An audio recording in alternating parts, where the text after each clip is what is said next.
মানসিক কষ্ট থেকে কিছুতেই বেরোতে পারছেন না? অতীতের দগদগে ঘা কিছুতেই শুকোতে চাইছে না? তাহলে এই ভিডিওটি অবশ্যই আপনার দেখা দরকার। বন্ধুরা, সেই মানসিক কষ্ট ভোলার জন্য আপনাকে আপনার তরফ থেকে 100% চেষ্টা করে যেতে হবে। আপনি শুধু এই 3টি কথা নিজেকে বোঝান, বিশ্বাস করুন ফল হাতে নাতে পাবেন। নাম্বার 1, আমাদের জীবনে যাই হয় তার সবটার পেছনে একটা কারণ অবশ্যই লুকোনো থাকে।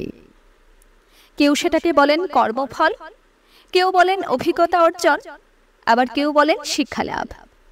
তাই আপনি সেটাকে যে নজরেই দেখতে চান দেখুন, তবে সেই মানসিক কষ্ট যেন কিছুতেই আপনার বর্তমান বা ভবিষ্যৎকে গ্রাস করতে না পারে, এটা খেয়াল রাখুন। একটা কথা মনে রাখবেন, আপনি কিন্তু আপনার জীবনের নির্মাতা, আবার আপনি আপনার জীবনের ধ্বংসকারী। নাম্বার 2, একটা ঘটনা যখন ঘটে যায় তখন সেই ঘটনার অস্তিত্বটাকে মুছে ফেলার ক্ষমতা আমাদের কারণ নেই, তবে এই ঘটনাটাকে স্মৃতি থেকে সরিয়ে ফেলার ক্ষমতা অবশ্যই আমাদের আছে। আর স্মৃতি এমন একটা জিনিস যেটা আমাদের বাঁচার মাধ্যম হয়ে যেভাবে দাঁড়ায়, ঠিক সেভাবে আমাদের তিল তিল করে শেষও করে দিতে পারে। এবার আপনাকে বুঝতে হবে, আপনি ভালো স্মৃতিটাকে নিয়ে বাঁচবেন নাকি খারাপটাকে আঁকড়ে ধরে তিল তিল করে শেষ হয়ে যাবেন।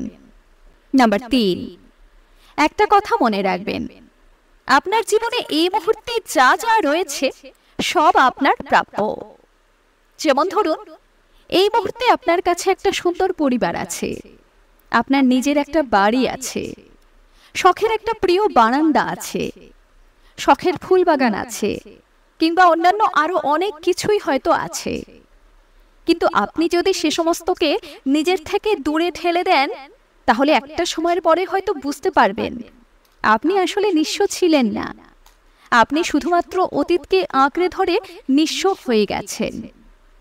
সুখের জিনিসটার মর্ম বুঝতে পারেননি, দুঃখকে আঁকড়ে ধরে থাকতে থাকতে সুখটাকে অবহেলা করেছেন। তাই আমার এই কথাগুলো প্লিজ একটু ভেবে দেখবেন, বিশ্বাস করুন ভালো থাকবেন।